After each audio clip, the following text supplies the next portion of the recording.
Hello दोस्तों, मैं हूं आपका दोस्त डॉक्टर सुधीर चौहान। बायोस्कोर चैनल पर आपका स्वागत करता हूं। तो हम चल रहे हैं बेटा क्लास 12th के इकोलॉजी वाले यूनिट के अंदर।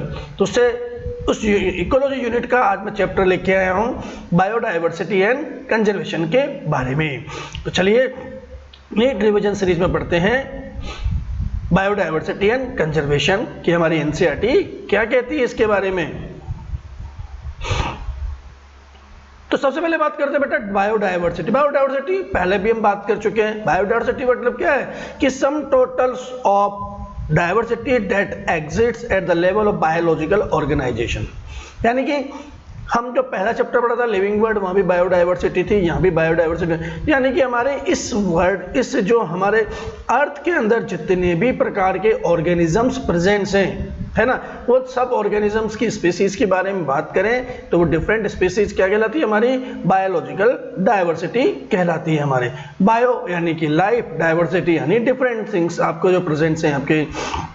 अगर हमारी अर्थ की बात करें हमारा, तो लगभग यहाँ पे 20,000 है ना चींटियों की जातियां, 3 लाख से ज्यादा बीटल्स और 28,000 मछलियां तथा 20,000 से अधिक आर्किड्स की स्पीसीज हमारे यहाँ पे प्रेजेंट है। तो बहुत सारी नंबर ऑफ स्पीसीज हमारे यहाँ पे देखने को मिलते हैं। डिफरेंट टाइप्स के आपके ऑर्गेनिज्म देखने को मिलते हैं और इसी को हम क्या कहते हैं, बायोडाइवर्सिटी कहते हैं। बायोडाइवर्सिटी शब्द को सबसे पहले यूज करने वाले, उसको पॉपुलराइज्ड करने वाले, सबको बताने वाले कौन थे, एक सोशियो बायोलॉजिस्ट थे, एडवर्ड विल्सन साहब ने इसका सबसे ज्यादा यूज किया था हमारा और प्रसिद्ध किया था इसको। लेवल ऑफ बायोडाइवर्सिटी की बात करें हमारा, तो ये बायोडाइवर्सिटी का लेवल आपको जेनेटिक लेवल पर देखने को मिल सकता है, स्पीसीज लेवल पे मिल सकता है और इकोलॉजिकल लेवल पे हमें देखने को मिलता है। जैसे हम बात करते हैं जेनेटिक डाइवर्सिटी की बात करते हैं हमारा, यानी कि यहाँ पे बात करते हैं कि डिफरेंट टाइप की स्पीसीज आपको प्रेजेंस है ना, डिफरेंट टाइप के ऑर्गेनिजम्स यहाँ पे प्रेजेंस है और हर एक के अंदर क्या है, जीन मौजूद है उनके अंदर। और जीन में भी क्या होगा, वेराइटीज देखने को मिलती है ना, डाइवर्सिटी की वजह से होता है। तो उनके जीन हर एक के अंदर अलग अलग जीन के कारण एक डिफरेंट डाइवर्सिटीज यहाँ पे देखने को मिल रही है यहाँ पे। तो ये क्या एक प्रकार की जीन डाइवर्सिटी, जिसे हम क्या कहते हैं, जेनेटिक डाइवर्सिटी कहते हैं हमारा। तो single species might show high diversity at the genetic level over it's distribution range के अंदर। The genetic variation shown by the, जैसे कि एग्जांपल मेडिसिनल प्लांट की बात करते हैं, जैसे कि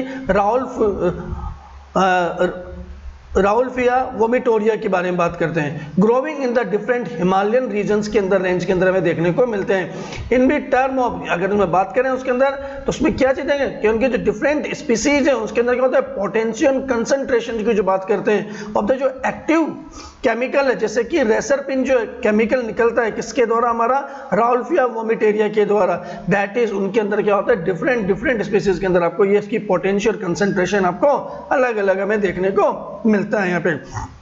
ऐसे ही हम बात करते हैं इंडिया के अंदर more than 50,000 genetically different strains of the rice की 50,000 से भी ज्यादा वेराइटीज हमें देखने को मिलती है हमारे यहाँ पे जीन के लेवल पे हमारा। ऐसे ही मैंगो की 1,000 से भी ज्यादा वेराइटीज हमें देखने को मिल जाती है। तो ये सब क्या है, जीन्स के डिफरेंस के कारण देखने को मिल रहा है, इसलिए इसको मिलता है जेनेटिक डाइवर्सिटी हमने बोला। दूसरी बात करते हैं स्पीसीज डाइवर्सिटी की बात करते हैं। सो डाइवर्सिटी ज्यादा स्पीसीज लेवल पे हमें देखने को मिलती है। फॉर एग्जांपल की बात करते हैं, यहाँ पे डिफरेंट स्पीसीज है और स्पीसीज का लेवल की बात करें, जैसे कि वेस्टर्न घाट की बात करें, हमारा has a greater amphibian species है ना डाइवर्सिटी देन द ईस्टर्न घाट। तो ईस्टर्न घाट की तुलना में एम्फीबियंस की क्या होती है, वेस्टर्न घाट पे ज्यादा स्पीसीज हमें देखने को मिलेगी हमारी। नेक्स्ट हम बात करते हैं इकोलॉजिकल डाइवर्सिटीज के अंदर। तो यहाँ पे क्या होता है, eight the level of ecological level की बात करें, इंडिया में क्या देखो, डेजर्ट देखने को मिलता है आपको, रेन फॉरेस्ट देखने को मिल रहे हैं, मैग्रोव्स आपको देखने को मिलते हैं, कोरल रीफ्स आपको देखने को मिल रही हैं, आपको वेटलैंड्स आपको देखने को मिलते हैं, estuaries and alpine meadows has a greater ecosystem diversity देखने को मिलती है। देन एक छोटा सा देश जो है नॉर्वे, उसकी तुलना में यहाँ पे बहुत सारी डाइवर्सिटीज हमें दें। तो डिफरेंट हमारे सिस्टम्स, बायोम्स हमें यहाँ पे मौजूद हैं। तो ये भी क्या करते हैं, इकोलॉजिकल डाइवर्सिटीज को प्रोड्यूस कर रहे हैं, यहाँ पे देखने को मिलते हैं यहाँ पे। तो यहाँ पे हम छोटी सी बात हम करते हैं, it has taken millions of years of evolution to accumulate this rich diversity in a nature. हमारे यहाँ पे इस नेचर में ये डिफरेंट डाइवर्सिटी जो बनी है ना हमारी, इसमें क्या लगा, मिलियंस ऑफ ईयर्स लगे हमें, और इसको इवोल्यूशन धीरे धीरे धीरे धीरे धीरे करते हुए हमारा इवोल्यूशन हुआ। But could loss all the wealth in less than 2 centuries if it present rates of species losses continuous. और यहाँ से बड़ी चिंताजनक बात यह है कि हमने पिछले 2 सेंचुरीज के अंदर बहुत सारी स्पीसीज को हमने क्या किया, हमने लॉस कर दिया गया, और ये कंटिन्यू अगर ऐसा चलता रहा तो मालूम है कि सारी स्पीसीज डाइवर्सिटीज, जो जेनेटिक डाइवर्सिटीज हैं या इकोलॉजिकल डाइवर्सिटी, इसको हम खो देंगे। तो ये क्या होता है, ओवर पॉपुलेशन चल रही है, जो ह्यूमन इंटरफेयर नेचर के साथ कर रहा है, उन सब की वजह से ये सब डाइवर्सिटीज खत्म होने के कगार पे हो जाएंगी। तो हमें इनके बारे में देखना है। तो इसीलिए ये चैप्टर का नाम क्या है, बायोडाइवर्सिटी एंड कंजर्वेशन। तो ये इतनी डिफरेंट डाइवर्सिटीज बनी, जो इतने सालों के अंदर बनी है हमारे यहाँ पे, है ना, इतना लाखों साल लगे नेचर के द्वारा क्रिएट करने में, इसको खत्म होने में बहुत ही कम समय लगेगा। तो हमें सोचना है कि हमें इसको कैसे कंजर्व करना है, इसके संरक्षण देना है, कैसे इसको बचाना है अपने लिए, फ्यूचर के लिए और औरों के लिए भी हमें। तो यही चैप्टर का मकसद है यहाँ पे समझने का। यहाँ पे सो अकॉर्डिंग टू, यहाँ पे बात की International Union of Conservation of Natures and Natural Resources की हम बात करते हैं बेटा हमारा। तो ये IUCN है ना, एक संस्था है। 2004 more than 1.5 millions has been recorded in the world. तो ये जो संस्था है IUCN कहती है कि अब तक लगभग 1.5 मिलियन स्पीसीज को हमने ना वर्ल्ड में रिकॉर्डेड किया गया है। देखिए यहाँ पे ये 1.5 दिया हुआ है, पहले चैप्टर की बात करते हैं हमारे लिविंग वर्ल्ड में, तो 1.7 से लेके 1.8 मिलियन स्पीसीज दी हुई है। तो डाटाज में यहाँ पे NCERT पुरानी है, तो डाटाज में यहाँ पे डिफरेंस आपको देखने को मिलेगा। अकॉर्डिंग टू रॉबर्ट मे साहब जो इन्होंने और उनके साथियों ने जो खोज की, उन्होंने देखने की बात की, उन्होंने कहा कि स्टिल भी nearly 7 million species on the earth waiting to be discovered under name. Robert May जो साहब कहते हैं, वो अपने आकलन के अनुसार कहते हैं, उन्होंने अपना जो आकलन दिया है, उन्होंने कहा कि नहीं साहब, अभी 1.5 मिलियन नहीं, लगभग 7 मिलियन स्पीसीज अभी अर्थ पर खोजी जानी बाकी हैं, जो कि वेटिंग में हमें लगातार हमें देखने को मिल रहा है। हमारा लगभग 70 लाख स्पीसीज और हमें देखने को मिलने को वाली हैं। तो ये इन्होंने इनके आंकड़े के हिसाब से इन्होंने इस बात को बताया। ऑफ द नेम्ड की बात करें बेटा species, 70% of animals of which 70% are insect. अगर हम यहाँ पे स्पीसीज की बात करते हैं, एनिमल्स की बात कर सकते हैं हमारा, तो वहाँ पे क्या होता है, 17% एनिमल्स हमें देखने को मिलते हैं। उनमें से भी आपकी बात करें तो 70% उस एनिमल में से भी क्या है, इंसेक्ट हमें देखने को मिलते हैं। तो आर्थ्रोपोडा सबसे ज्यादा ग्रुप हमें देखने को मिलता है, मोस्ट सक्सेसफुल आपको रीजन देखने को मिलता है इनका यहाँ पे रहने का। The group fungi has more species than all vertebrate species combined. अगर हम स्पीसीज के अंदर जो फंजाई की स्पीसीज की बात करें, उनके डिफरेंट स्पीसीज की, तो उनकी स्पीसीज ऑल वर्टिब्रेट स्पीसीज जो कि कंबाइंड कर लें, है ना, और उनको कंबाइन करें औरों से, बना आपको एंजियोस्पर्म्स एनिमल्स सबकी मिला के बात करें हमारा, तो इनकी स्पीसीज के नंबर इनसे भी ज़्यादा हमें देखने को मिलेंगे हमारा। It should be noted that this estimated do not give any figures of prokaryotes। यहाँ पे सबसे बड़ी इंपॉर्टेंट बात है कि यहाँ पे जो हमने स्पीसीज का जो डाटा दिया है, इन स्पीसीज डाटा के हमने प्रोकैरियोट्स को शामिल नहीं किया है। याद रखिएगा हमारा India has only 2.4% of the world's land area. अगर वर्ल्ड लैंड इंडिया की बात करें तो यहाँ पे 2.5%, 2.4% इंडिया के पास लैंड है पूरे वर्ल्ड का। It share the global species diversity, और ग्लोबल डाइवर्सिटी की बात करें तो 8.1% हम ग्लोबल डाइवर्सिटी का इंडिया के अंदर हम शेयर करते हैं। Among one of the 12 diversities countries of the world, और जो 12 पूरे वर्ल्ड को हमने क्या हो रहा है 12 मेगा डाइवर्सिटीज क्षेत्र के अंदर, एरिया के अंदर बांटा है, उसमें से एक इंडिया में भी आता है। India with about 45 species of the plant and twice as many species of animals. अगर इंडिया की बात करें तो 45,000 स्पीसीज यहाँ पे प्लांट की, और लगभग इसके दुगने यानी कि 90,000 एनिमल की स्पीसीज यहाँ पे प्रेजेंट है हमारी बायोडाइवर्सिटी के अंदर। नेचर्स बायोलॉजिकल लाइब्रेरी की बात करें, is burning even before we catalog the titles of all the books and stroke here. यहाँ पे NCERT बड़ी एक सीरियस सी बात कह रही है हमारी कि नेचर्स बायोलॉजिकल लाइब्रेरी जो है अभी, है ना, जो अभी तैयार भी नहीं हुआ, जिसका कैटलॉग तैयार भी नहीं हो रहा है ना, उसके पहले से ये क्या हुआ, जलना शुरू हो गया, है ना। हमारी ह्यूमन पॉपुलेशन, ह्यूमन की नीड ने क्या हुआ, इन डाइवर्सिटीज को क्या हुआ, खत्म करती चली जा रही है यहाँ पे। तो ये एक सोचने की बात है यहाँ पे देखने को मिलता है हमारा। तो यहाँ पे एक बहुत अच्छा सा चार्ट यहाँ पे एनसीईआरटी ने दिया है जो आपको समझने की जरूरत है। आपको स्पीसीज का आपको देख सकते हैं। आपको इनवर्टिब्रेट्स की बात करते हैं तो इनवर्टिब्रेट में सबसे ज्यादा नंबर किसके देखने को मिल रहे हैं, आपको इंसेक्ट के नंबर देखने को मिल रहे हैं। आपको इंसेक्ट में कितने, आपको 70% ऑक्यूपाई स्पेस कर रहा है, आपको देख सकते हैं आपको यहाँ पे। और इसके बाद देखते हैं तो दूसरा नंबर तो अदर एनिमल ग्रुप्स आपको देखने को मिल रहे हैं। आपको यहाँ पे देख सकते हैं कि यहाँ पे अदर एनिमल ग्रुप आपका के नंबर्स आपके ज्यादा देखने को मिल रहे हैं आपको। उसके बाद नंबर देखें तो मोलस्का की बात करते हैं, फिर क्रस्टेशियंस की बात करते हैं। तो इनका ऑर्डर क्या हो जाएगा, insect, other animal group, Mollusca and crustacean, आप ध्यान रखिए। ऐसे आप वर्टिब्रेट्स में ध्यान रखिए, वर्टिब्रेट्स में सबसे ज्यादा नंबर है वो फिश के आपको देखने को मिलते हैं। आपको फिश के बाद आपको क्या देखने हैं, आपको बर्ड्स के आपको देखने को मिल रहे हैं। आपको क्या देखने हैं, आपको बर्ड्स के नंबर आपको यहाँ पे देखने को मिल रहे हैं। फिर आपको देखिए रेप्टाइल्स के नंबर देखने को मिल रहे हैं। और फिर आपको देखें एम्फीबियंस के आपको नंबर आपको देखने को मिल रहे हैं आपको, है ना। और फिर मैमल्स आपको देखने को मिल रहे हैं यहाँ पे। तो यहाँ पे आप नंबर्स आप ध्यान सकते हैं, आपको यहाँ पे आपके नंबर्स के अकॉर्डिंग इसमें हम बात कर सकते हैं। तो फिशेज आपके सबसे ज्यादा नंबर्स हैं आपके, फिर आपके बर्ड्स के नंबर आपको देखने को मिल सकते हैं आपको, फिर आपके रेप्टाइल्स के नंबर आपको देना, उसके बाद आपके मैमल्स हैं और उसके बाद आपके एम्फीबियंस के नंबर हमें देखने को मिलते हैं आपको यहाँ पे देखें। तो इस प्रकार से आप इसको यहाँ पे ऑर्डर्स का आप ध्यान रखिएगा। ऐसे प्लांट्स के बारे में बात कर सकते हैं यहाँ पे, तो फंजाई और एंजियोस्पर्म्स के नंबर यहाँ पे दे रहे हैं। अगर हम फंजाई की बात करें तो फंजाई की जो स्पीसीज होती है, स्पीसीज ऑफ फिश की स्पीसीज मिला लीजिए आपको, एम्फीबियंस की स्पीसीज मिला लीजिए आपको, या रेप्टाइल्स और मैमल्स की, इन सब की स्पीसीज के नंबर से भी ज्यादा स्पीसीज आपको किसमें, फंजाई के हमें देखने को मिलती हैं। पर ऑक्यूपाई, अगर ऑक्यूपाई बात करते हैं हमारा, तो सबसे ज्यादा नंबर यहाँ पे एंजियोस्पर्म्स के हमें देखने को मिलेंगे। तो सबसे ज्यादा यहाँ पे एंजियोस्पर्म्स, उसके बाद हमें क्या देखेंगे, फंजाई हमें देखने को मिलती है। उसके बाद देखिए आपको एल्गी के नंबर हमें देखने को मिलते हैं। उसके बाद आपके मोसेस के नंबर हमें देखने को मिलते हैं। उसके बाद आपके फर्न और एलाइंस के नंबर देखने को, उसके बाद आपको लाइकेन्स के नंबर आपको देखने को मिलेंगे। तो आपको ये सीक्वेंस आपको आना चाहिए, एंजियोस्पर्म्स हैं, फंजाई हैं आपके, फिर एल्गी हैं, फिर मोसेस हैं, फिर फर्न, एलाइंस हैं, और फिर लास्ट में सबसे कम नंबर लाइकेन के हमें देखने को मिल सकते हैं। तो आप ये चीज आप याद रखेंगे यहाँ पे इन चीजों में।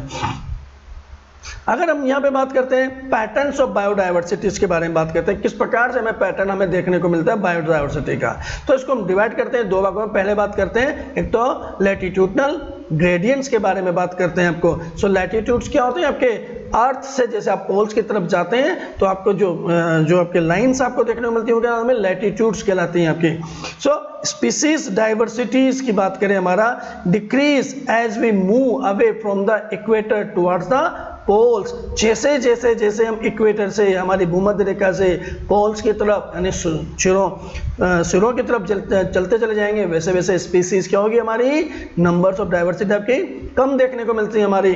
जैसे कि एग्जांपल्स की बात करते हैं हमारा ट्रॉपिकल की बात करते हैं हमारा, जो कि लैटिट्यूड रेंज है हमारा कितना 23.5 टू 23.5 डिग्री नॉर्थ और साउथ के बीच की हम बात करते हैं हमारा, हैज मोर स्पीसीज हमें देखने को मिलती है देन द टेम्परेट और पोलर एरियाज की तुलना में हम बात करते हैं यहाँ पे। तो क्या होता है, ट्रॉपिकल जो रेन फॉरेस्ट वाला जो एरिया है यहाँ पे क्या है, आपको स्पीसीज प्लांट स्पीसीज ज्यादा है, तो एनिमल स्पीसीज भी आपकी क्या होंगी, ज्यादा देखने को मिलती है। और जैसे जैसे हम अब ऊपर बढ़ते चले जाएंगे, ये स्पीसीज के एरियाज भी क्या होंगे हमारे, बढ़ते चले जाते हैं हमारा। तो लैटिट्यूड के हिसाब से हमने क्या किया, हमने बेटा हमने इनको डिवाइड किया यहाँ पे। जो ट्रॉपिकल रीजन की हम बात करते हैं वो 0 से लेके 20 डिग्री तक हमें देखने को मिलता है हमारा, है ना। सब ट्रॉपिकल रीजन की बात करें तो 20 से लेके 40 डिग्री तक हमें देखने को मिल सकता है हमारा।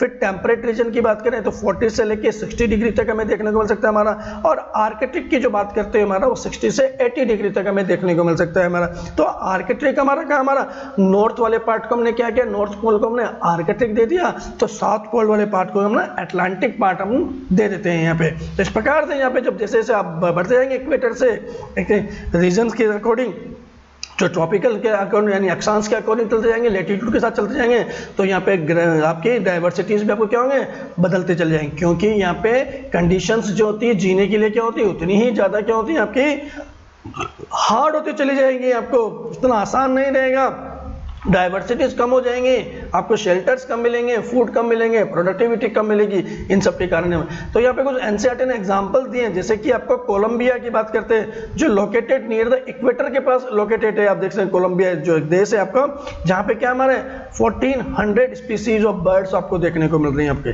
जैसे ही आप इससे आगे चलेंगे, इक्वेटर से आगे चलेंगे, 41 डिग्री नॉर्थ में चलेंगे आपको, तो यहाँ पे बर्ड्स की आपको 105 स्पीसीज हमें देखने को मिलती है। और अब आगे चलते हैं, हमारा ग्रीनलैंड की तरफ चलते हैं आपको, जो इंग्लैंड से ऊपर की तरफ है, 71 डिग्री नॉर्थ की तरफ है, 56 स्पीसीज ऑफ बर्ड देखने को मिल रही है आपको। तो जैसे जैसे जैसे आप इक्वेटर से नॉर्थ की तरफ चले जाते हैं, नंबर ऑफ स्पीसीज आपके क्या हो रहे हैं, कम होते चले जाते हैं। इंडिया की अगर हम बात करते हैं, हमारा तो सब ट्रॉपिकल रीजन में हमें आता है यहाँ पे, तो लगभग यहाँ पे क्या होता है, अब 1200 स्पीसीज ऑफ बर्ड्स हमें देखने को मिलती है यहाँ पे। ऐसे ही दूसरे एग्जांपल की बात करते हैं, इन फॉरेस्ट में बात करते हैं, जैसे कि ट्रॉपिकल रीजन की बात करते हैं हमारा, जैसे कि इक्वाडोर की जो बात करते हैं हमारा, has a 10 times as many species of vascular plants as a forest in equal areas in temperate region like the midwest of the USA. जो मिड वेस्ट ऑफ यूएसए जो कि क्या है, टेम्परेट रीजन के अंदर है, उससे दुगना डबल आपको एरिया उतना ही है, पर नंबर ऑफ स्पीसीज क्या है, 10 टाइम ज्यादा देखने को मिलती है। किसमें, इक्वाडोर के अंदर हमें देखने को मिलती है वेस्कुलर प्लांट्स की आपको।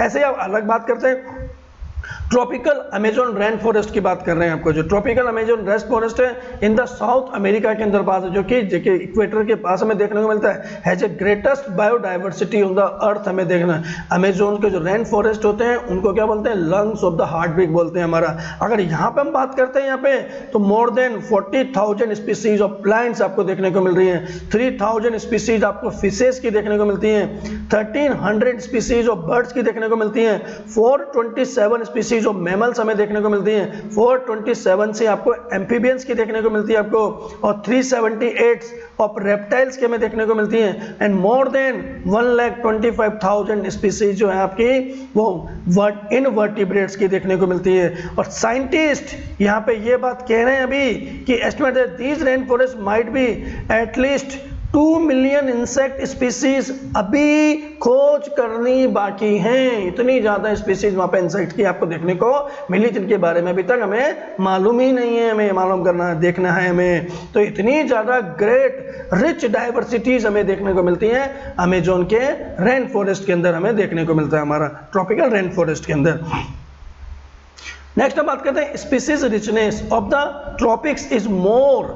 जो कारण क्या है बेटा हमारा, कि जो ट्रॉपिक्स के अंदर आपको जो स्पीसीज आपको रिचनेस देखने को मिलती है, इसके पीछे कारण क्या है, क्यों यहाँ पे ये देखने को मिल सकती है हमारा, कि ट्रॉपिक्स जो है जब मोर इवोल्यूशनरी टाइम यहाँ पे देखने को मिला, they provide a relatively constant environment यहाँ पे देखने को मिला, and they receive more solar energy which contribute to the greater productivity. 3 region हमें दें, तो ट्रॉपिक्स के हमारे मोर इवोल्यूशनरी टाइम मिला, कि ट्रॉपिक्स के अंदर क्या होता है, यहाँ पे जो बात करते हैं टेम्परेट के अंदर बात करें, ग्लेशियर्स ज्यादा आते हैं, हम देख रहे हैं ना। और ट्रॉपिकल की जो ट्रॉपिक्स की बात करूं आपको, तो वहां पे कांस्टेंट वेदर हमें देखने को मिलता है हमारा, एक तो हमारा वहां पे ना जो ये चेंजेस हैं आपके, जैसे ग्लेशियर्स वगैरह आना, ये जो हमें टेम्परेट में हमें देखने मिलते हैं, मिल रहा है देखने को मिल रहा है, ऐसा गड़बड़ ज्यादा यहाँ पे ट्रॉपिक्स में आपको देखने को नहीं आता है। तो वहां पे जो सिचुएशन है वो लगातार कांस्टेंट बनी होती है हमारी, तो कांस्टेंट बनी रहेगी, हमारा बार बार डिस्टर्बेंस नहीं आएंगे। तो जो वहां पर रहने वाले स्पीसीज है, उन स्पीसीज को अपने आप को उस एनवायरनमेंट के हिसाब से एडप्ट करने के लिए और इवोल्यूशन विकास करने के लिए ज्यादा समय मिलेगा। तो ट्रॉपिक्स वालों को ज्यादा समय मिला, तो वो ज्यादा रिच बनी, ज्यादा डाइवर्सिटीज हमें देखने को मिली। दूसरी बात करते हैं हमारा जो हमारा ट्रॉपिकल रीजन है आपके अंदर, वहां पे साल भर सीजन क्या होता है हमारा, एक जैसा बना रहता है, बारिश भी लगातार होती जाती रहती है हमारा। जबकि टेम्परेट जोन जो बात करते हैं, वहां पे आपको जो आपको चेंजेस सीजन्स आपको बहुत ज्यादा देखने को मिलते हैं, आपको चेंजेस ज्यादा, तो ज्यादा चेंजेस देखने को मिलेंगे, तो डाइवर्सिटी जो होगी उनको भी अपने आप को चेंज करना पड़ेगा। तो जो ट्रॉपिकल रीजन है वहां पे उनको चेंजेस कम ज्यादा मिले, प्रोडक्टिविटी ज्यादा मिली उनको, तो वहां पे उनको मौका ज्यादा मिला फलने फूलने का, इसलिए ट्रॉपिकल्स के अंदर भी आपको इसलिए ज्यादा स्पीशीज देखने मिलती है। तीसरी बात है ज्यादा, क्योंकि सोलर के बात करें, सीधा रेडिएशन इक्वेटर की तरफ आएगा आपको सन का आपको, तो वहां पे क्या होगा, मोर सोलर एनर्जी देखने को मिली आपको, मोर सोलर एनर्जी देखने को मिलेगी, तो प्रोडक्टिविटी ज़्यादा होगी, तो सीधी सी बात है आपको शेल्टर ज़्यादा मिलेंगे, फूड ज़्यादा मिलेंगे, आपको वहाँ पे क्या होता है, अपॉर्चुनिटी ज़्यादा मिलेगी आपको आपको यहाँ पे, तो यहाँ पे ग्रेट प्रोडक्टिविटी का नंबर ऑफ स्पीसीज भी आपको क्या मिलेंगे, ज़्यादा देखने में। कुल मिला के कैरिंग कैपेसिटी की बात करें तो यहाँ पे उसकी बहुत ज़्यादा देखने को मिल सकती है आपको एक प्रकार से। तो इसलिए जब ज़्यादा कैरिंग कैपेसिटी होगी तो वहाँ पे स्पीसीज भी क्या होगी, ज़्यादा से ज़्यादा डेवलप होगी। तो ये 3 रीजन से इनके पीछे ट्रॉपिकल रीजन में हमें ज़्यादा स्पीसीज होने के पीछे बात हमारे।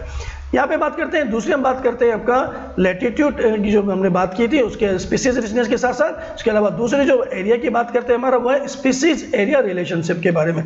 तो एक साइंटिस्ट है हमारे, जर्मन नेचुरलिस्ट है और जियोग्राफर है, अलेक्जेंडर वॉन हम्बर्ट साहब की बात करते हैं हमारा। उन्होंने ऑब्जर्व किया, उन्होंने इस बारे में उन्होंने अध्ययन किया हमारा कि विद इन रीजन किसी बात है, किसी क्षेत्र के अंदर की बात करते हैं हमारा, species richness increase with increasing explored area. हम जैसे हम क्या करते हैं, किसी एरिया के अंदर एक्सप्लोशन करते जाएंगे हमारा, उसको खोजते चले जाएंगे, वहाँ पे नंबर ऑफ स्पीसीज का एरिया क्या होगा, नंबर ऑफ स्पीसीज ज़्यादा होती चली जाएगी।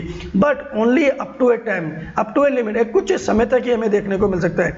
इन्हें इसे बोलते हैं स्पीसीज एरिया रिलेशनशिप कहते हैं। In fact the relation between the species richness and area for the wide variety of the taxa की बात करें हमारा, जैसे कि angiosperm plants, birds, bats, fresh water fishes turn out to be the rectangular hyperbola type के हमें देखने को मिल सकते हैं। तो एक हमारा यहाँ पे ग्राफिकल इन्होंने रिप्रेजेंटेशन इसको देने की कोशिश की है यहाँ पे बात करते हैं। तो यहाँ पे क्या होता है, जो एरिया है, एरिया के अंदर ज़्यादा हम एक्सप्लोरेशन करते हैं हमारा, हम ज़्यादा खोज करेंगे यहाँ पे, तो वहाँ पे क्या होता है, नंबर ऑफ स्पीसीज हमारी क्या होंगी, बढ़ती चली जाएंगी, हमें देखने को मिलता है।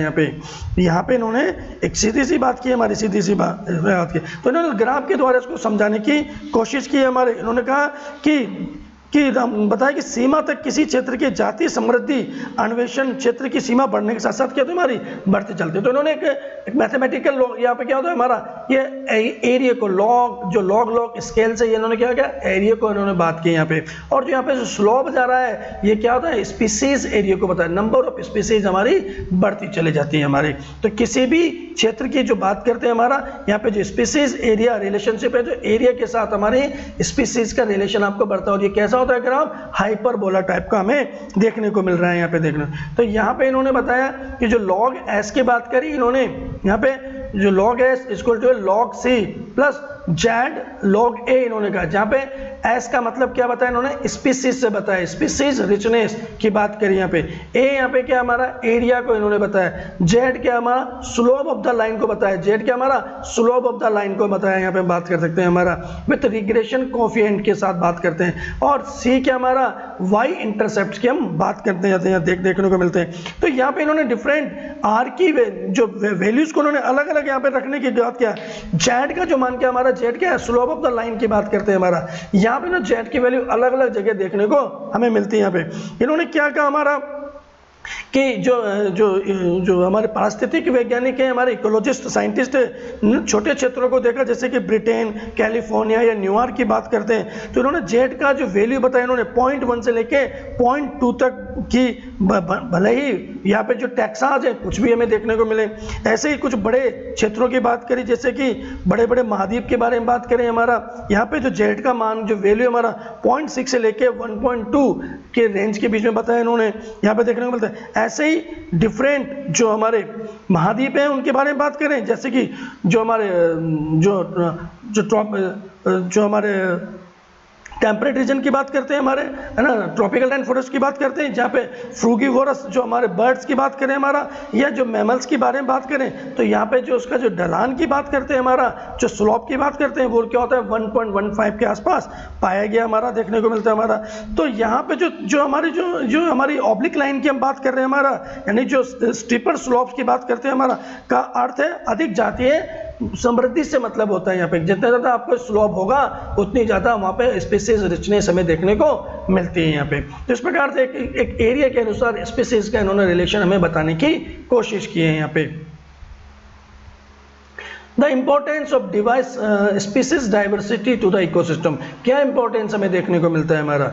It is believed that the communities with higher diversity tend to be less variable, more productive and more resistant to biological invasions के लिए हमारा यहाँ पे सोचा जाता है कि जो कम्युनिटीज होती है हमारी विथ हाई डाइवर्सिटीज होती है हमारी, जिसमें हाई डाइवर्सिटी मतलब tend to be less variable, उनमें चेंजेस बहुत कम हमें देखने को मिलेंगे हमारा, और वहाँ पे क्या होगी, प्रोडक्टिविटी भी क्या होगी, ज़्यादा हमें देखने को मिलेगी, ज़्यादा रिचनेस के साथ साथ। इसके अलावा क्या होगा, मोर रेसिस्टेंट होंगे आपको बायोलॉजिकल इन्वेजन, जो बाहर से दूसरे आने वाले हैं इन्वेड करने वालों के लिए भी क्या होगा, ज़्यादा रेसिस्टेंस हमें देखने को मिलती है, यानी कि ज़्यादा स्टेबिलिटी यहाँ पे देखने को मिलती है।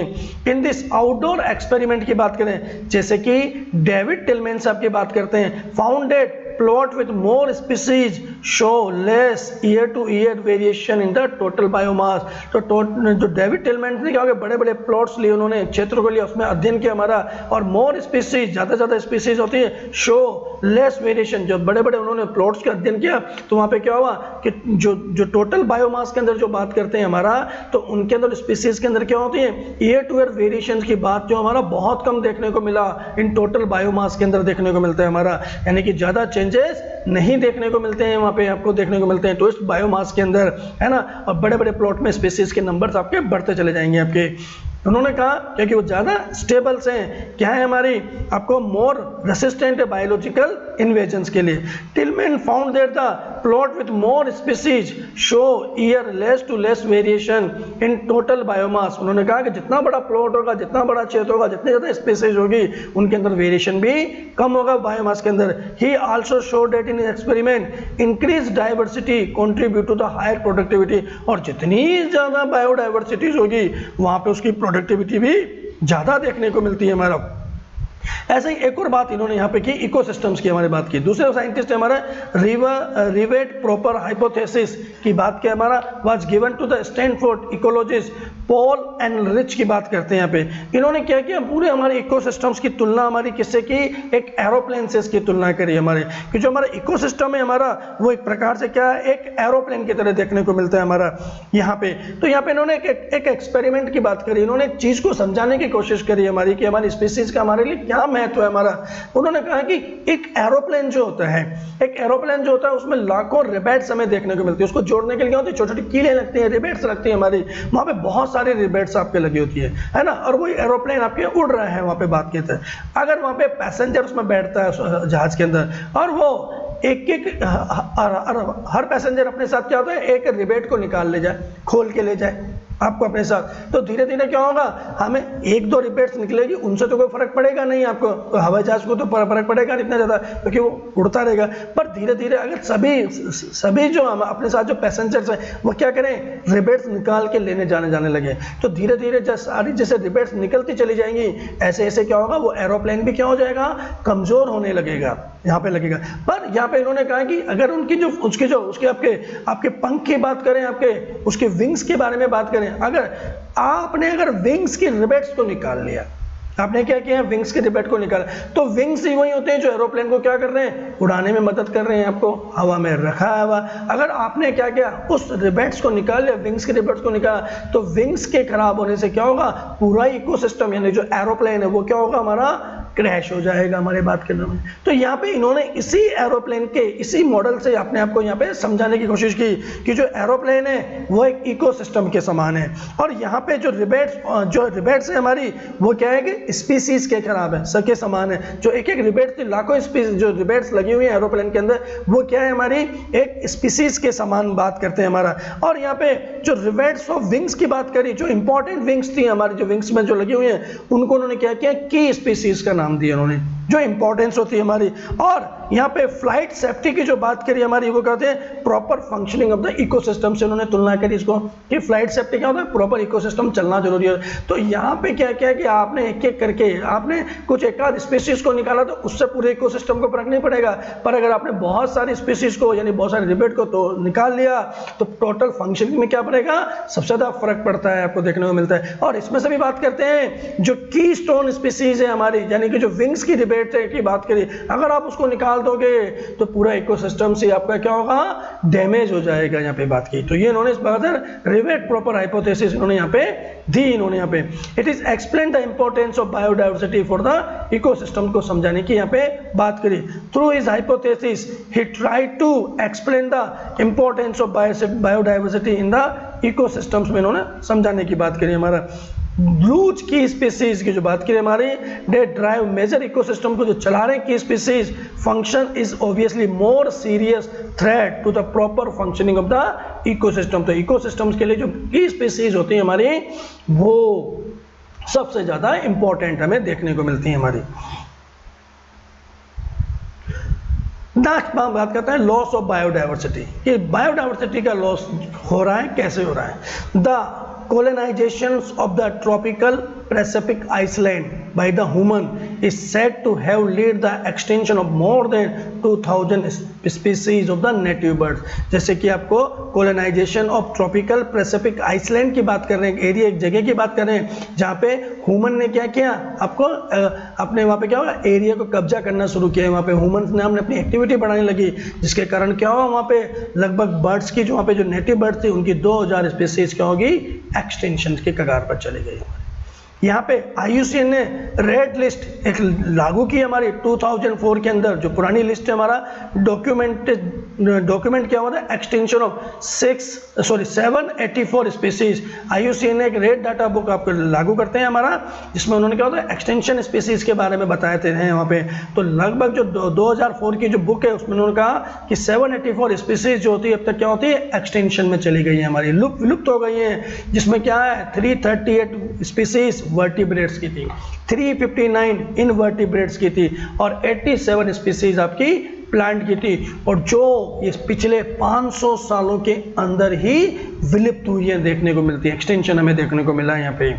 सम एग्जांपल्स ऑफ रिसेंट एक्सटेंशंस की बात करें हमारे, कुछ अदर एग्जांपल की बात करें हमारा, जैसे कि डोडो जो कि मॉरिशस से, हमारा क्वागा अफ्रीका का, थाईलिशियन ऑस्ट्रेलिया का, और स्टीलर सिकाओ रसिया से, और 3 सब स्पीसीज ऑफ टाइगर की बात करें जैसे कि बाली, जवान और कैस्पेरियन जो हमारी है, हमारी ये स्पीसीज हमारी रिसेंटली एक्सटेंड हो गई हैं हमारी, यहाँ पे ये विलुप्त हो चुकी है, यहाँ पे देखने मिलते हैं। द लास्ट 20 ईयर्स की बात करें हमारा, alone have with stands of disappearance of 27 species. जो लास्ट 20 ईयर्स की बात करें, पिछले 20 सालों बात करें, तो यहाँ पे 27 स्पीसीज अभी तक क्या होगी हमारी, एक्सटेंशंस के कगार पर चले गए हैं। Some groups like amphibians appear to be more vulnerable to the extinction. जो एम्फीबियंस हैं जो कि ड्यूअल रैप लेते हैं, वो सबसे ज़्यादा एक्सटेंशन के कगार पे, एम्फीबियंस की स्पीसीज सबसे ज़्यादा कगार पे देखने को मिलती है हमारी, विलुप्ति उनकी ज़्यादा देखने को मिलती है। मोर देन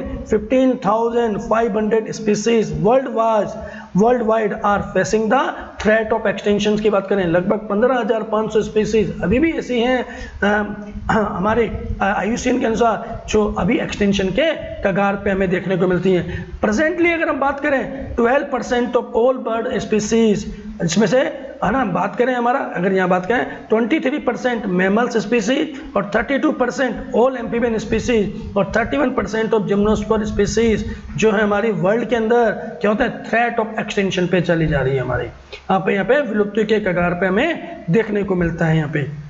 यहाँ पे मैं आपको बात करूँ, कुछ शब्दों से रिलेटेड बात करता हूँ आपको, जैसे कि यहाँ पे बात आता है क्रिटिकल एंडेंजर्ड स्पीसीज के बारे में बात करता हूँ। तो क्रिटिकल एंडेंजर्ड क्या है, जो इमीडिएट फ्यूचर के अंदर क्या होती है हमारी, एक्सटेंट होने वाली है, उनको उन्हें बोलते हैं क्रिटिकल एंडेंजर्ड स्पीसीज कहेंगे हमारा। यहाँ पे एंडेंजर्ड स्पीसीज की बात करें, यहाँ पे एंडेंजर्ड वर्ड आपको लिखा रहा है, तो नियर फ्यूचर में आपको जो एक्सटेंशन देखने को मिलेगा उन्हें क्या कहते हैं, एंडेंजर्ड कहते हैं। तीसरा एक वर्ड आपको देखने को मिलेगा आपको वैल्यूएबल स्पीसीज के बारे में, जो कि मोर इन नंबर्स हमें देखने को मिलता है, बट ओवर एक्सप्लॉइटेशन के कारण उनके एक्सटेंशंस का क्या होता है हमारा, एक्सटेंशन के कगार पे हमें देखने को मिल सकते हैं हमारा। और रेयर वेनरेबल्स की बात करें, वेरी लेस इन नंबर, हमारे बहुत कम नंबर्स में देखने को मिलते हैं, पर उनका एक्सप्लॉइटेशन हमारा क्या होता है, हमारा कंटिन्यूशंस में हमें देखने को मिलता है। तो ये अलग अलग शब्दों को आपको यूज करना हमारा। अगर यहाँ पे एंडेंजर्ड स्पीसीज की अलग कुछ और मैं बात करूँ, यहाँ पे कुछ और स्पीसीज बात करूँ, तो यहाँ पे क्या होता है, यहाँ पे एशियाटिक वाइल्ड एस जो आपकी बात करें, ये भी एंडेंजर्ड में आने वाला है, एंडेंजर्ड है। रेड पांडा की बात करता हूँ आपको, जो कि कंचनजंगा सिंकम में पाया जाता है, एंडेंजर्ड स्पीसीज स्पीसीज है हमारी, बात करते हैं हुगुल की बात करते हैं, जो कि कश्मीरी क्या होता है हमारा स्टेक्स की बात करते हैं हमारा, है ना, वो भी हमारा जो जम्मू कश्मीर में पाया जाता है वो भी एंडेंजर्ड स्पीसीज में आ रहा है हमारा। ऐसे साइबेरियन क्रेन्स की बात करते हैं जो कि केला देवी घाना जो हमारे राष्ट्रीय उद्यान उदयपुर में आते हैं वो भी एंडेंजर्ड स्पीसीज में आए हुए हैं हमारा, यहाँ पे देखने को मिलता है। तो ये कुछ स्पीसीज हैं जो भी क्या अभी रिसेंटली क्या एंडेंजर्ड हैं, आपके क्या है नियर फ्यूचर में इनका क्या होगा एक्सटेंशन हो जाएगा अगर आज हमने इनको कंजर्वेशन नहीं किया। तो आपको देखने को मिलेगी यहाँ पे बात, आपको यहाँ पे आपको IUCN की रेड डाटा बुक के बारे में बताता हूँ। IUCN क्या बेटा हमारी स्विट्जरलैंड के अंदर एक संस्था है जो आपको ये एंडेंजर्ड स्पीसीज के बारे में आपको यानी के बारे में आपको अवेयर करने की बात करती है। जो रेड डाटा बुक आपको कहलाती है आपकी, यस रेड डाटा बुक के अलावा क्या होती है आपको ग्रीन बुक भी हमें देखने को मिलती है जो कि होता है लिस्ट ऑफ वैल्यूएबल प्लांट्स के बारे में होती है हमारा, जो कि grown in the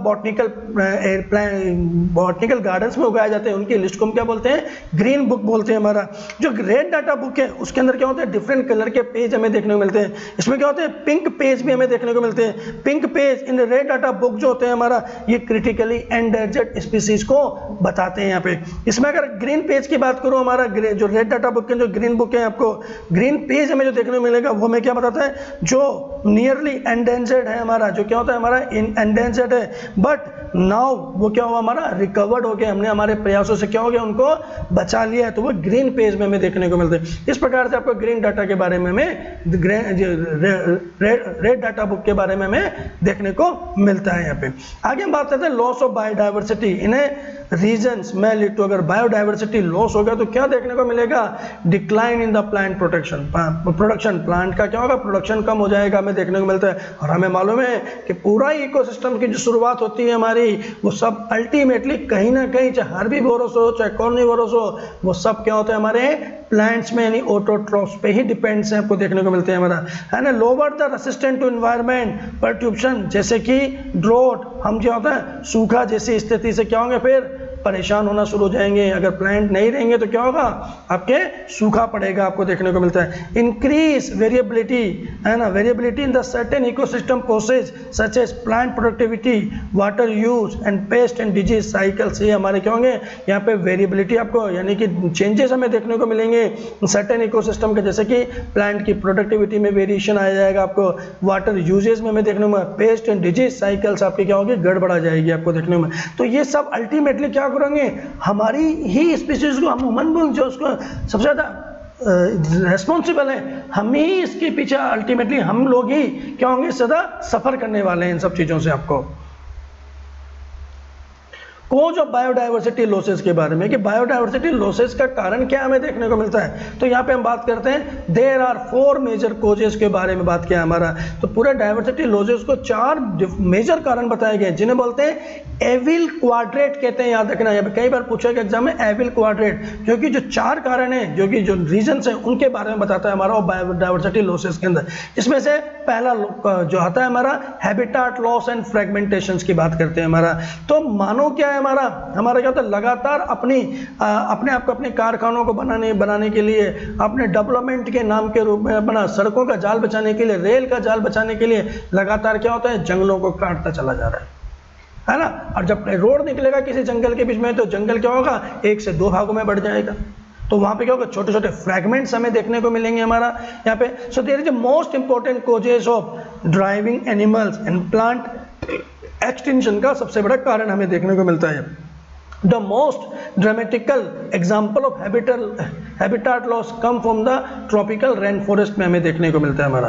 ones covering more than 14% of the earth land surface, जो कि ट्रॉपिकल रेन फॉरेस्ट है हमारी बात की याद करें, जो कि एक समय तक क्या होता है अर्थ का 14% पार्ट को 14% पार्ट को कवर किया हुआ था, नाउ ये अब 6% के आसपास रह गया है हमारा। यहाँ पे कितनी सोचने की बात है। जो अमेजन रेन फॉरेस्ट की बात करते हैं जिन्हें लंग्स ऑफ द प्लैनेट भी हम कहते हैं हमारा, harbouring probably millions of species यहाँ पे देखने को मिलती है, being cut and cleared for the cultivation of soybean plant, जो सोयाबीन की खेती के लिए लगा लाखों पेड़ों को क्या कहते हैं काट दिया गया हमारा, for conservation to the grassland for raising the beef cattles, और यहाँ पे क्या हुआ घास के मैदान उगा दिए गए हमारे देखने को मिलते हैं हमारा, है ना, जो कैटल्स ने हमने उगा दिया हमारा। तो ये सब चीजें हमारी क्या होती है लगातार हैबिटाट लॉस हमारा होता जा रहा है। मानव केवल अपने लालच के लिए क्या करता है, हमारे अपने डेवलपमेंट के नाम पे इन सबको काटते चले जाता है। When large habitat are broken into the small fragment, है ना, due to the various human activities के कारण क्या होता है, बड़े बड़े हैबिटाट होते हैं, छोटे छोटे क्या होंगे, टुकड़ों में बढ़ जाते हैं हमारा, ड्यू टू ह्यूमन एक्टिविटीज के कारण, है ना। Mammals and bird acquiring large territories and certain animals with migratory habitats are badly affected leading to the population decline. जो वहाँ पे रहने वाले एनिमल्स होंगे, जो होंगे वहाँ पे, जो माइग्रेटरी हैबिटेट्स कहेंगे, एक दूसरे चेंज चले जाते हैं, आपको दूर चले जाते हैं, आपको इनकी स्पीसीज में सबसे ज़्यादा हमें फर्क देखने को मिलेगा। दूसरी बात करते हैं ओवर एक्सप्लॉइटेशंस की बात करते हैं। Over exploitation of natural resources damage the biodiversity, need turn to the greed. जो हमारा नीड थी हमारी, उसमें हम क्या बन गए, थोड़े से लालची बन गए। हम ज़्यादा से ज़्यादा क्या होता है, प्रकृति से लेना चाहते हैं, हम आज ही लेना चाहते हैं सारी चीज़ों को, है ना। और यही लालच जो है तो हमारा ओवर एक्सप्लॉइटेशन के कारण, ये जो लालच है हमारा, ये स्पीसीज पे, जो डिफरेंट एनिमल्स हैं, जितने प्लांट स्पीसीज हैं, वो हमें पे भारी पड़ रहे हैं। हमारा यहाँ पे देखने में हमारा लालच ही हमें डुबोया जा रहा है। Many species extensions in the last 500 years, हमारे लगभग 500 में बहुत सारी स्पीसीज चली गई हैं, जिसमें Steller sea cow, passenger pigeons की बात करते हैं, ये लॉस्ट हो चुके हैं, were due to over exploitation by the human के कारण हमें देखने को मिलते हैं। तो यहाँ पे दो कारण आ चुके हैं हमारे, habitat loss and fragmentation and over exploitation की बात करें। यहाँ पे बात करते हैं प्रेजेंटली मैनी मैराइन फिशेज की बात करते हैं। हमारा population around the world over harvested, ज़्यादा से ज़्यादा उनको हार्वेस्ट करने के चक्कर में, मछली पकड़ने के चक्कर में एंडर्जर्ड कंडीशन में चले गए। The continuous extinction of the some commercially important species, में कुछ अच्छी स्पीसीज थी, वो भी हमारी एक्सटेंशन के रूप में चलती चली जा रही है, एक्सटेंशन होता चला जा रहा है यहाँ पे। तो यहाँ पे दो रीजन्स की बात करें। तीसरा जो रीजन बात करते हैं क्वाड्रेट एविल्स के बारे में, वो होते हैं एलियन स्पीसीज इन्वेजन्स के बारे में बात करते हैं। यहाँ पे एलियंस क्या होते हैं, किसी नए एरिया में किसी नई स्पीसीज का आना, क्या होता है हमारा, है ना, वहाँ पे क्या होता है, एलियन स्पीसीज, वो उसके लिए क्या होगा, उस एरिया के लिए वो स्पीसीज क्या होगी, एलियन कहलाएगी हमारे यहाँ पे। So when alien species are introduce unintentionally तो ऐसे ही चला गया हमारा, या deliberately some of them turn invasive, या हम लेके आ गए गलती से, यहाँ पे देखने को हमें ये मालूम नहीं, इंटेंशनली चला गया। सो कोजेस डिक्लाइन और extension of the indigenous species. तो वो जो एलियन स्पीसीज होती है, कभी कभी क्या होता है, या तो गलती से आ गए, या हम किसी शौक की वजह से वहाँ पे लेके आए, तो वहाँ पे वो जो एलियन स्पीसीज होती है, वो बड़ी तेजी से क्या करेगी, ग्रो करेगी वहाँ पे, और ग्रो करके क्या होगा, जो वहाँ की इंडिजिनस स्पीसीज है, जो देसी स्पीसीज है, उन पे वो भारी पड़ जाएगी। क्यों, जो एलियन स्पीसीज आप लेके आए हो वहाँ पे वो प्रेडेटर वाली जो मैंने बात की थी ना, उसका यहाँ पे क्या है, हमारा आपका प्रेयर ही नहीं आपको देखने को मिलता है, आपको उसका शिकार ही नहीं होगा वहाँ पे, तो वो क्या होगा, ओवर एक्सप्लॉइटेशन हमें देखने को मिलेगा हमारा। वो ज़्यादा से ज़्यादा तेज़ी से क्या करेगी, ग्रो करेगी, और जो लोकल जो इंडिजिनस स्पीसीज है, उनके फूड को, शेल्टर को क्या करेगी, कवर करेगी, और तेज़ी से ग्रो कर जाएगी आपको, है ना, क्योंकि इसके लिए तो कुछ आपके प्रेडेटर है ही नहीं, आपको यहाँ पर आपको शिकार देखने को नहीं मिलेगा आपको। जैसे कि एग्जाम्पल की बात करते हैं, जैसे कि नाइल पर्च जो है क्या इंट्रोड्यूस किया गया हमारा एक Lake Victoria in the East Africa के अंदर, हमारा lead eventually the extension of the ecological unique assemblance of more than 200 species of cichlid fish in the lake. जो हमारी नाइल पर्च जो हमारी थी, हमारा उसको इंट्रोड्यूस किया गया जो अफ्रीका के अंदर, तो सिलिचिड फिश को उन्होंने क्या किया, इसकी 200 स्पीसीज को उन्होंने क्या किया, खत्म कर दिए यहाँ पे देखने को मिला।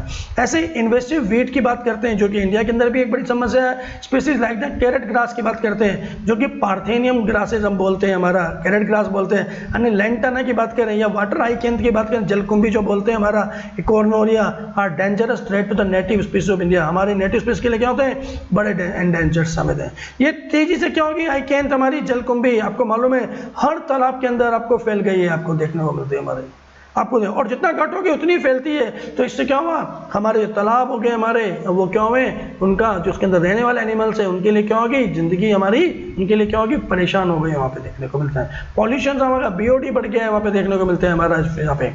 The recent illegal introduction of the African catfish Clarias की बात करें हमारा, है ना, Clarias gariepinus for the aquaculture purpose के लिए वहाँ पे is pushing to threat in indigenous catfish our rivers के अंदर। हमने क्या किया, हमारा अफ्रीकन कैटफिश को जो क्लेरियस है हमारा, उसको जब हमने इंट्रोड्यूस किया तो जो हमारी कैटफिश है हमारी, है ना, उनके लिए जो हमारा क्या हुआ, वो खतरा बन के निकल के आई यहाँ पे।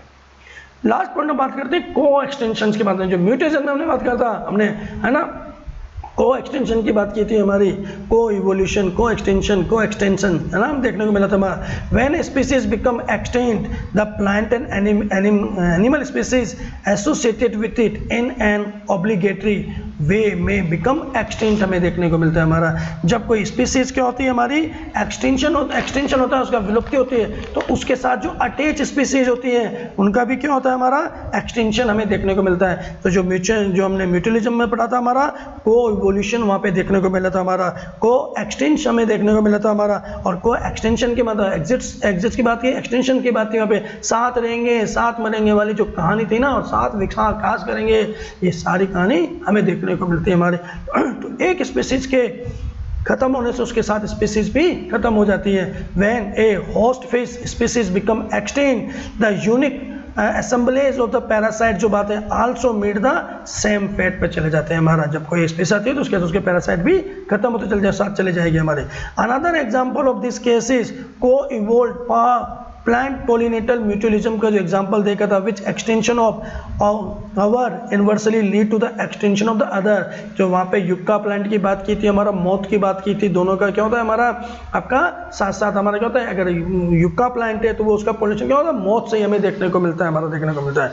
तो अगर एक चीज़ हमारी होगी तो दूसरा का भी एक साथ साथ क्या होता है, एक्सटेंशन हमें देखने को मिलता है। तो यहाँ पे 4 रीजन्स के बारे में दिया गया, हैबिटाट लॉस एंड फ्रेगमेंटेशन की बात की, ओवर एक्सप्लॉयटेशन की बात करी, एलियन स्पीसीज इन्वेजन की बात करी, और को एक्सटेंशन की बात की। ये 4 एविल हमारे क्वाड्रेंट्स कहलाते हैं हमारे।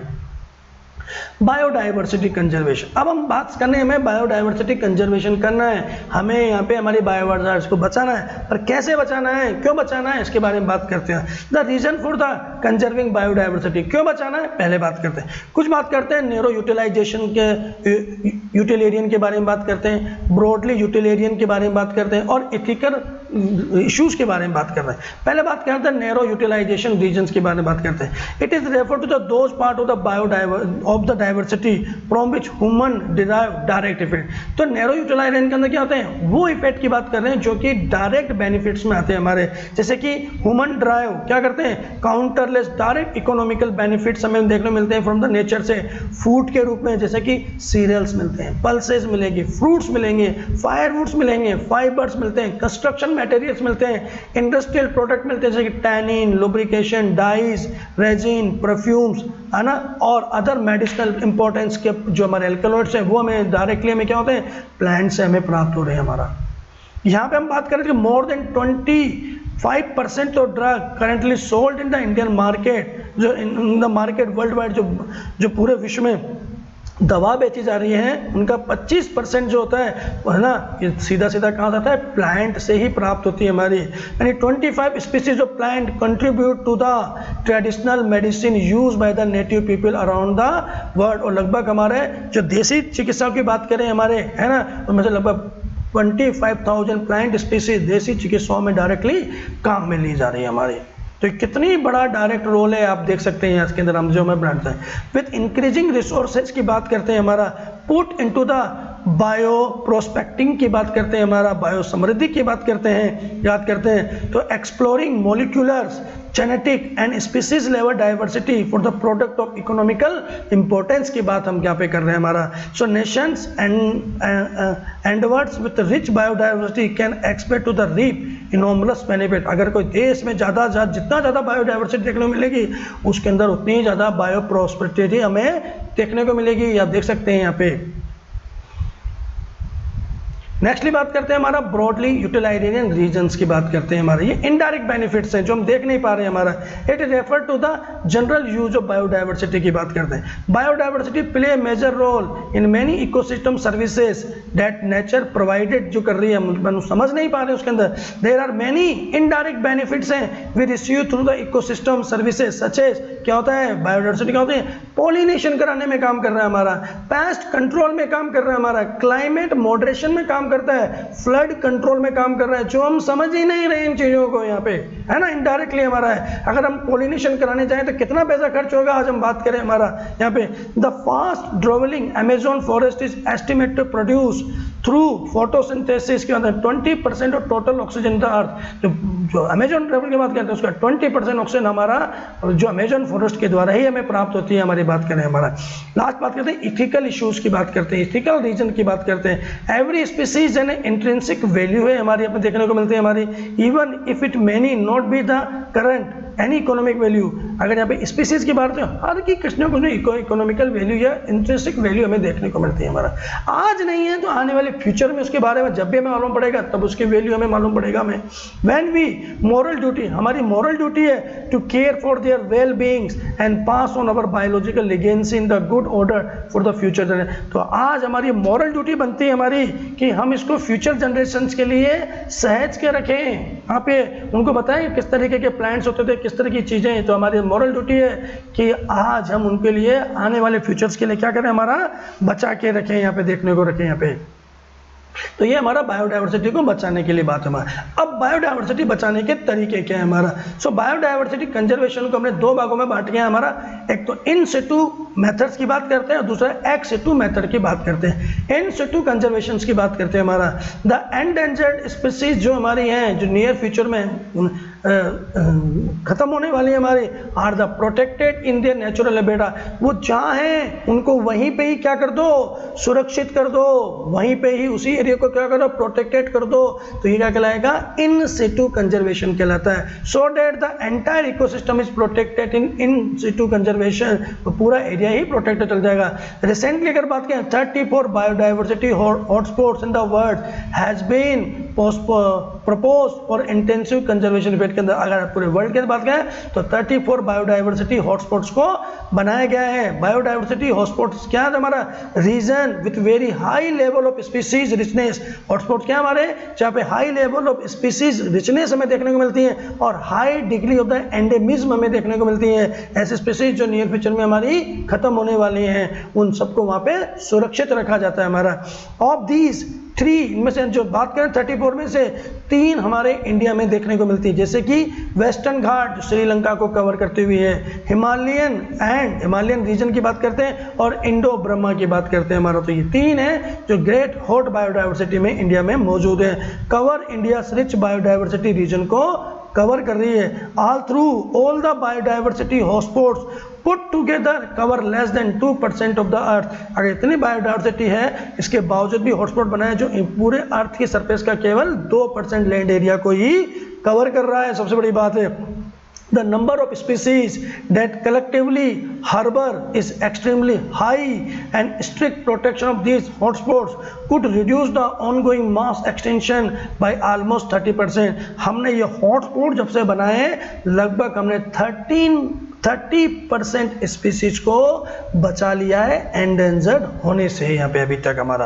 आवर कंट्रीज है ना in situ conservation efforts are reflected. हमारे इंडिया के अंदर बात करें तो हमने क्या किया, यहाँ पे हमने 14 बायोस्फीयर रिजर्व्स हमने बनाए हैं।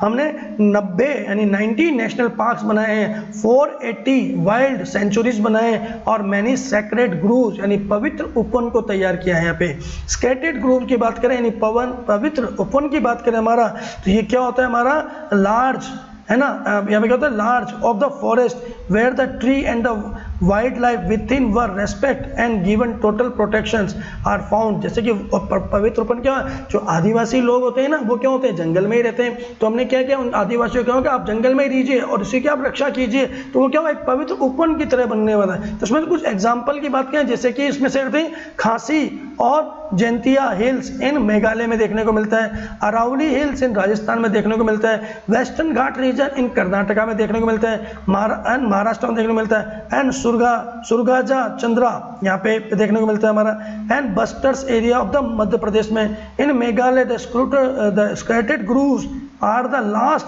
Refuse for the large number of rare और थ्रेटेंड प्लांट्स हमें यहाँ पे देखने को मिलते हैं। तो ये सारे स्केटेड ग्रूव यानी कि हमारे पवित्र उपवन के बारे में बताया गया हमारा।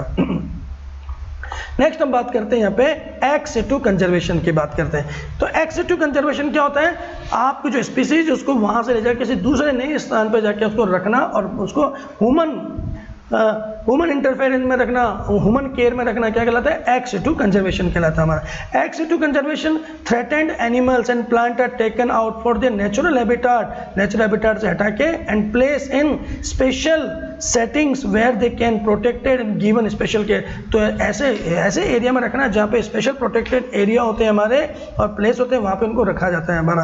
यहाँ पे ह्यूमंस का आपको इंटरफेयर हमें देखने को मिलता है, उनके अंडर में ही इनको केयर की जाती है हमारे। जैसे कि एक्स सिटू कंजर्वेशन मेथड्स की बात कर रहे हैं हमारा, include protective maintenance of threatened species, जो होती है हमारी थ्रेटेंड स्पीसीज को कहाँ रखा जाता है हमारा, जैसे कि जूलॉजिकल पार्क में रखा जाएगा, बॉटनिकल गार्डन में रखा जाएगा, या इन विट्रो फर्टिलाइजेशन के द्वारा उनको बचा के रखा जाता है, टिश्यू कल्चर प्रोपोगेशन टेक्निक से बचा के रखते हैं फ्यूचर के लिए, और cryo preservation of the gamete कर सकते हैं, यानी -196 डिग्री सेंटीग्रेड नाइट्रोजन में सीड को, गैमेट्स को बचा के रखना क्या होता है, क्रायो प्रिजर्वेशन मेथड्स कहलाता है हमारा। हिस्टोरिक यहाँ पे तो ये मेथड्स आपको देखने को मिलते हैं यहाँ पे बहुत सारे। आपको समझने की बात है कि इन सिटू क्या होते हैं और एक्स सिटू क्या होते हैं, आपको देखने की बात है। तो यहाँ पे दोबारा बता देता हूँ आपको, इन सिटू में आपको देखेगा तो आपको यहाँ पे क्या देखने को मिलते हैं, आपको बायोस्फीयर हमें देखने को मिल रहे हैं। आपको इन सिटू में क्या होते हैं, हमारे बायोस्फीयर है, नेशनल पार्क हमें देखने को मिलते हैं, सेंचुरीज हमें देखने को मिलती हैं, हॉट स्पॉट्स हमें देखने को मिलते हैं, और स्कर्टेड ग्रूव यानी पवित्र उपवन, ये एग्जाम्पल है किसके, इन सिटू के। एक्स सिटू की बात करते हैं तो हमारे क्या आते हैं, हमारे बॉटनिकल गार्डन आते हैं, जूलॉजिकल गार्डन्स आते हैं, सीड बैंक्स आते हैं, टिश्यू कल्चर टेक्निक आती है हमारा क्रायो प्रिजर्वेशन आता है, इन विट्रो फर्टिलाइजेशन आता है हमारा, प्रोपोगेशन आते हैं, जंप प्लाज आते हैं आपके। तो ये सारे आपको मेथड्स हैं जो क्या होते हैं एक्स सिटू कंजर्वेशन में हमें देखने को मिलते हैं। यहाँ पे लास्ट पॉइंट की बात करते हैं हमारे चैप्टर की, in historical convention of the biological diversity, इसके बारे में क्या हुआ, एक बैठक ली गई, एक द अर्थ समिट के रूप में करते हैं, held in the Rio de Janeiro in 1992 में हमें यहाँ पे हुआ हमारा। It's called upon the nation to take appropriate measures for conservation of the biodiversity. इस अर्थ समिट में सब देश मिले, उन्होंने कहा कि हमें कुछ ऐसे मेजरमेंट करने चाहिए ताकि बायोडाइवर्सिटी का हम क्या संरक्षण कर सकें, एंड सस्टेनेबल यूटिलाइजेशन ऑफ इस बेनिफिट, और इनका हम समझदार तरीके से इनके यूटिलाइजेशन करें। इन दिस पोलो को लेने के लिए the world summit on the sustainable development hold in 2002, इसके बाद हमारा 1992 के बाद क्या हुआ, 2002 में ये मीटिंग रखी गई, जहाँ कहाँ पे जोहान्सबर्ग के अंदर हमें देखने को मिला हमारा, हम साउथ अफ्रीका के अंदर, जहाँ पे हमारा 190 कंट्रीज के देश वहाँ पे भाग लिए उन्होंने, और उन्होंने कमिटमेंट किया टू अचीव बाय द 2010 तक हम क्या करेंगे, ए सिग्निफिकेंट रिडक्शन करेंगे in the current rate of biodiversity, जो हमारी बायोडाइवर्सिटी लॉस हो रही है उसमें क्या करेंगे, हम उसको कमी लाने की कोशिश करेंगे एट द ग्लोबल लेवल पे, एज रीजनल लेवल पे और द लोकल लेवल पे कमी लाने की कोशिश करेंगे। तो ये वहाँ पे इसके साथ ही मीटिंग खत्म हुई थी हमारे। तो यहाँ पे ये एनसीईआरटी ने आपको एक एक चीज़ कंजर्वेशन के बारे में हमें समझा है, क्यों हमें कंजर्वेशन की जरूरत है, हमें नियर फ्यूचर के लिए, हमारे फ्यूचर के लिए, हमें अपने आप को जीवित रखने के लिए हमें बायोडाइवर्सिटी की जरूरत है और बायोडाइवर्सिटी कंजर्वेशन की भी जरूरत है। तो यहाँ पे मैंने एक एक पॉइंट को यहाँ पे एनसीईआरटी के समझाने की कोशिश की है। अगर मेरा प्रयास आपको अच्छा लगा हो तो मेरे चैनल को लाइक, शेयर और सब्सक्राइब जरूर कीजिएगा। बायोस्कोर चैनल पर आने के लिए आपका बहुत बहुत धन्यवाद।